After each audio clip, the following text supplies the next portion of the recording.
When times are uncertain and you're full of doubt, COVID runs rampant, so cover your mouth. You can't go outside, there's no easy way out, but there's a place you can go.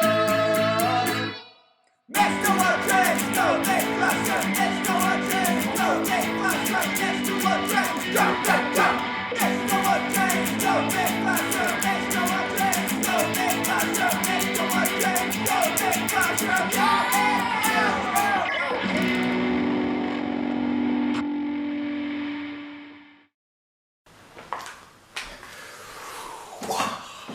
Hello, how are we doing today?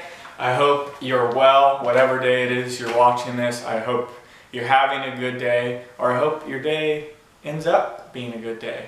And I'm glad that this is part of it. So what we're going to do today is talk about, I have my slides here, my notes here, chapter 7, supporting ideas. So you all have done this. You did it in speech 2. You had sources. That's what supporting ideas are.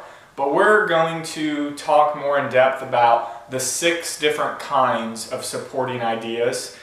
And it's important for us to diversify our kinds of sources, because if we have the same type of source, let's say a statistic, and maybe the source is different, but the kind of source is just 5 different statistics. Statistic,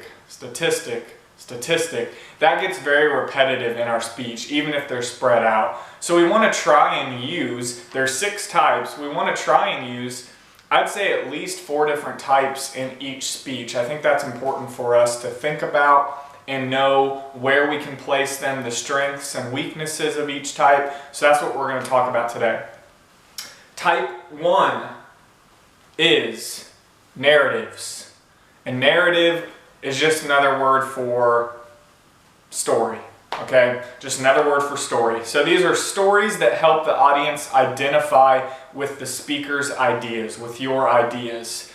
And there's actually 4 different types of stories we can think about. There's your own stories, there's others' stories, there's institutional stories, and cultural stories. And what I mean by that is, although it wouldn't count as a source, it's still important sometimes, and you all have done that. Speech 1 was all about it, where our own narratives can help personalize a topic. So maybe we put that in the intro or the conclusion. And then often we use other stories, and that would be a source. And those are stories you don't directly have involvement in, but they can still personalize a topic. Institutional, those are stories that center around an organization. So any big organization is going to have, let's say, their origin story. And that helps, again, personalize. It makes the company feel more personable to people, because companies don't really have a personality. They're just made up of a bunch of different people and personalities.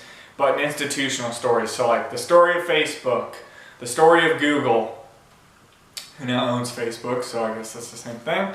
And then cultural stories, that's directly related to mythos, which was that 4th thing that we added on to Aristotle's rhetoric, if you remember that. So that was the one that was added on at the end, and that's cultural stories that transmit basic values and accepted behaviors.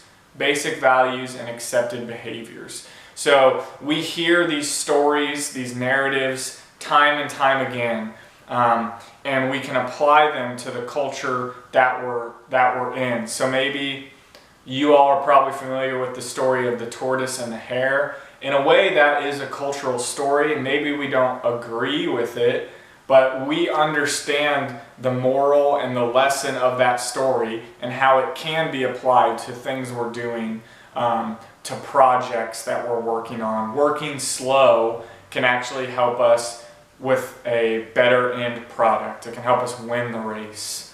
So these are useful because they engage the audience. The strengths, they can dramatize a topic, and they can encourage the audience to truly identify with the topic. Because if you hear a story and you can place yourself in that story, then the topic becomes more real to you if you can relate to that. And then the weakness, sometimes this can distract from your thesis. So you can start telling a narrative or insert too many narratives, and then your audience kind of loses touch with, okay, what's the main idea of this speech? Why is he or she, why are they telling all these stories? I feel a bit lost. So that's the weakness there. That's something we have to watch. But that's narratives. That's the first type. The second type are examples. Okay, examples. And we use these all the time. An example is an illustration or case that represents a larger group or class of things. So in these videos, I give lots of examples to help you understand a theory or an idea. This is kind of how we navigate things. We like hearing examples. It helps us apply what we've heard to real life. There's general, specific, and hypothetical examples. So a general example has little detail, and you expect the audience members to be familiar with the topic, right? So if I tell you all about Kansas City, and I have a speech about Kansas City, I won't tell you certain things that I know you already know. So I don't have to mention that Kansas City is in Missouri and Kansas. You all, as people who live in and around Kansas City, you're already aware of that. You know that's the case. So that's a general example, little detail, and I'm not including any specifics, but if I were to say, like, today we're talking about clothing, okay? I don't have to go into specific detail and give you examples of clothes, because you all know what clothes are. And then specific examples. So these are more detail, concrete examples. So if I tell you all that once you can ride a skateboard, the next step is learning how to do tricks. And I wanted to give you specific examples. Tricks is general. You can do tricks on your skateboard.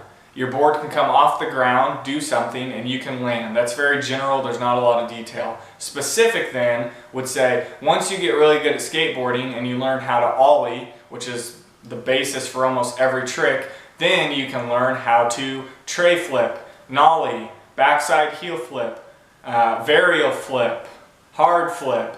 And then I would tell you all what those actually look like, because maybe you aren't familiar with that. So that would be specific examples of skateboarding tricks, if I can name those off.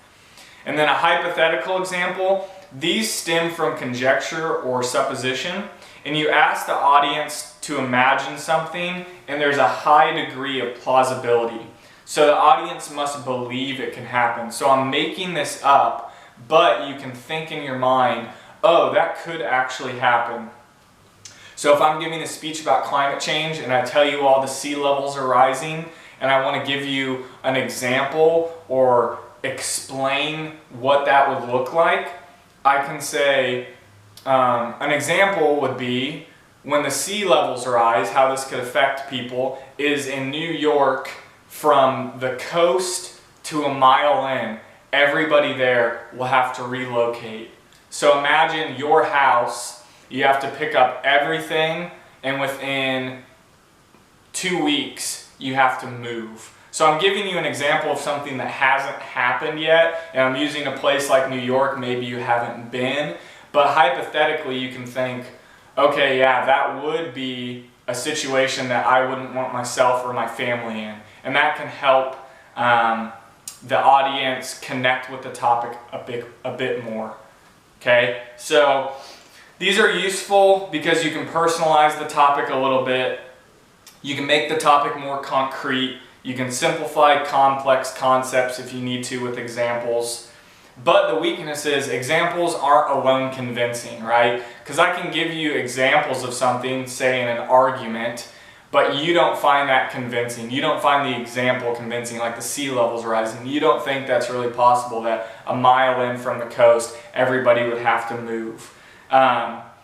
So that's what can be weak about examples, and we need to watch ourselves there.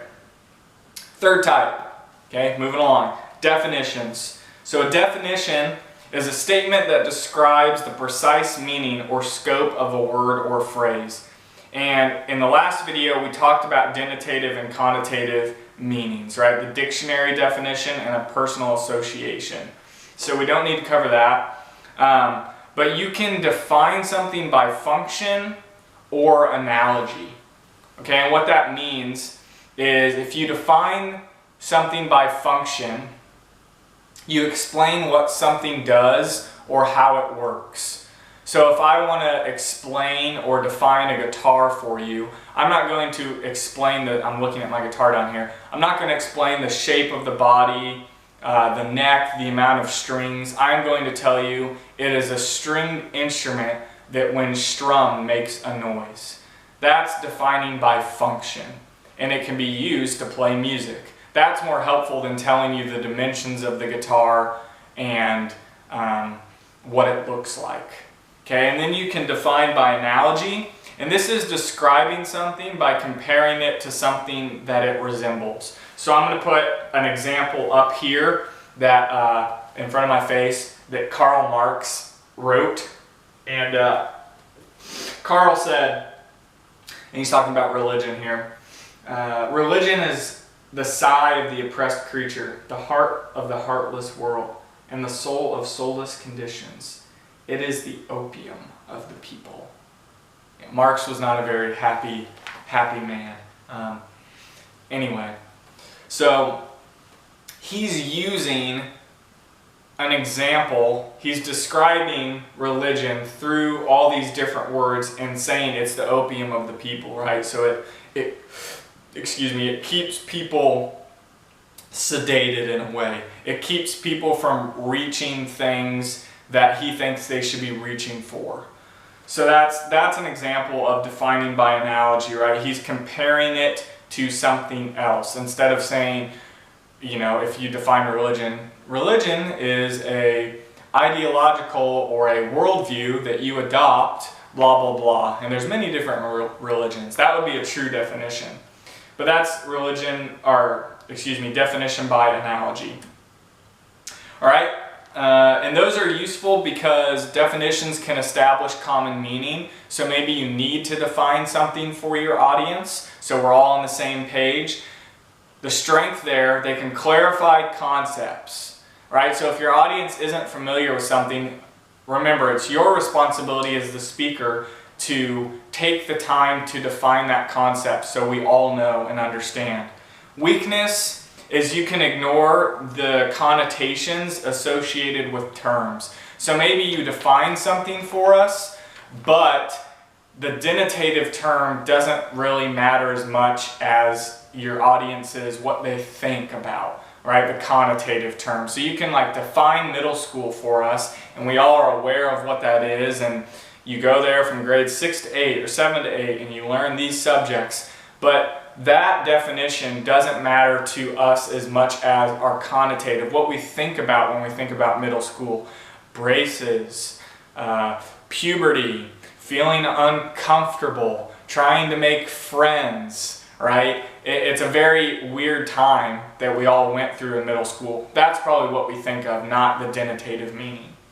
Again, that was examples. Or definitions, excuse me. That was definitions.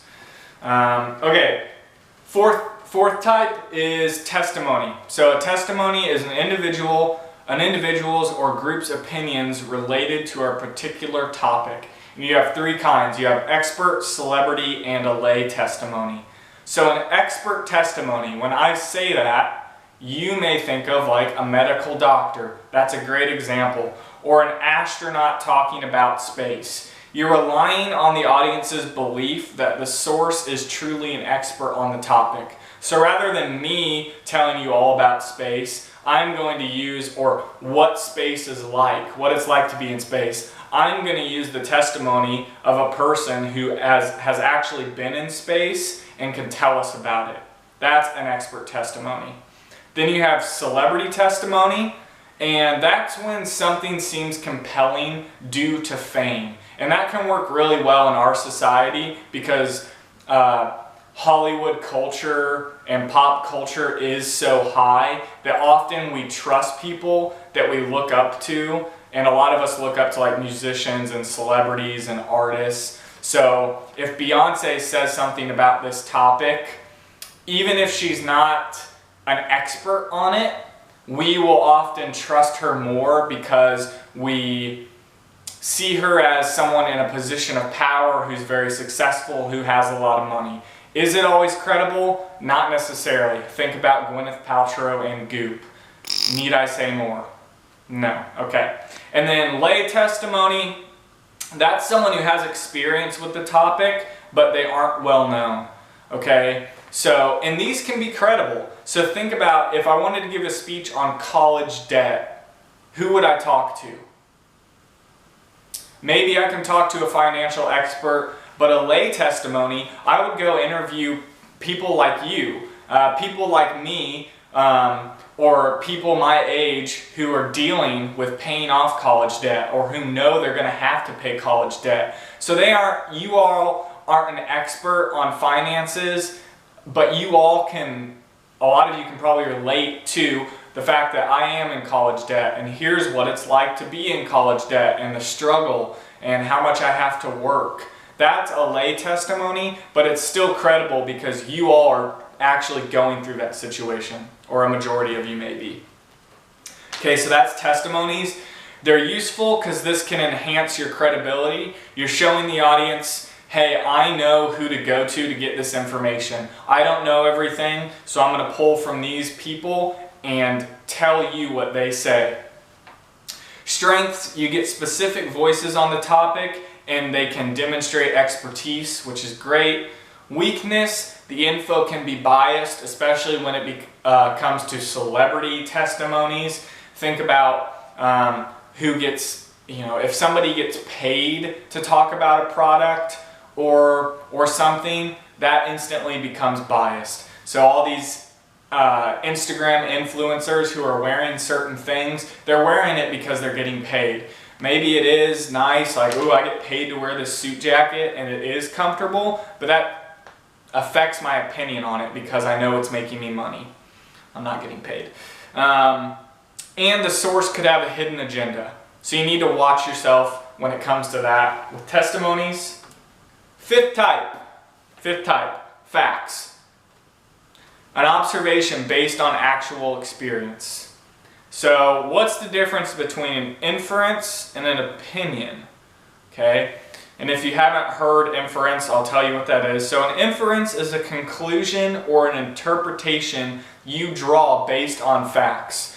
So here are the facts, I come to this conclusion, right? And that's what we often do. This room is a certain size. I'm wearing this jacket.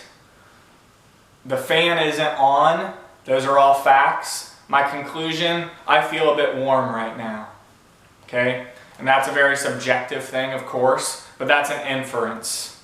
Or it is hot in this room. That's an inference because it's an opinion based on actual experience. Okay? Or, yeah, an inference. And then opinion is a way of thinking or judgment about something that may have nothing to do with observations or facts. Alright, so with an inference, you need facts to make an inference. You need direct facts to make an inference. An opinion, you don't need facts at all. Often you don't think about facts, you just have an opinion. Like we've talked about before, country music sucks. Country music's not good compared to pop. Okay? Those are opinions. There's no inference, there's no facts or anything related to that. And on the screen now, I'm going to pop up some things. So I have a fact here, and these are all from Twitter. So a fact would just be straight up, soterophobia is a psychological condition which causes a person to refuse depending on others. Okay, so you refuse to depend on others out of fear of being disappointed. Sad. That's a fact. Okay, now here's an inference. So you start with a fact from AOC. Croissants at LaGuardia Airport are going for $7 a piece. Okay, that's a fact. The croissants do cost that much. Now, here's where she brings in her own opinion based on that fact. Yet some people think getting a whole hour of personal dedicated human labor for $15 is too expensive. So based on this fact, I think the minimum wage should go up. Do you understand? And then opinions, or no, here's another, think about this. Is this an inference or an opinion? Snowing in Texas and Louisiana, record-setting freezing temperatures throughout the country and beyond. Global warming is an expensive hoax. Okay, so we have an opinion, a fact, the first line, that was happening. Global warming is an expensive hoax. Okay, now it's an inference, because that's an opinion based on that fact, which an inference, like I said, you always have fact followed up by an opinion. An opinion on its own looks like this. Okay? So a string of Kanye tweets. These are all opinions. There's no facts connected. They don't even really make sense because he was not coherent at the time. All right. So hopefully that makes some sense to you. They're useful. Facts are useful because you can establish the parameters of a topic. The strengths of facts, they can promote agreement and provide a foundation for the topic's importance. So if you can get your audience to agree, you make some inferences. You make some inferences that your audience believes to be true. So you have some facts, you attach your opinions, and people say, hey, that makes sense. You can provide that foundation for, oh, this topic is important, which you always want your audience to think. And then weakness, of course, opinions can be subject to multiple interpretation, of course. A lot of things are subjective. Many people still don't agree if there is objective truth. If there is, what is it? So, of course, things can get a bit muddy there. That's the weakness of facts. Last one we have, statistics. Statistics are numerical data or information, and you all have used these before. You all know what these look like. And I had an example. Just know that statistics can be manipulated. So often, like if I tell you the amount of bikes stolen from campus last year has doubled, and that's all I provide you with. Perhaps you think then that is a big problem. And I say the amount of bikes that have been stolen has doubled, so we need to spend money to put in security cameras. That's what we should spend the budget on. You all can probably recognize I'm not giving you quite enough information. There's a difference between if the amount of bikes stolen went from 2 to 4, maybe not that big of a deal. If it went from 50 to 100, which 50 is already a lot, to 100 in one semester, that's a bigger deal. So you can manipulate statistics, and you can see it all the time. It happens in politics, it happens in op-ed articles, it just happens. So being very straightforward with our statistics and getting the exact numbers on statistics is very important, kind of understanding how those work. Excuse me. They're useful because they can demonstrate the scope of a problem. Strengths, they allow for comparisons among groups, and good stats can offer future predictions. That's how many people think by 2050 X is going to happen, or we're going to run out of food for the world by this date. It's all statistical predictions.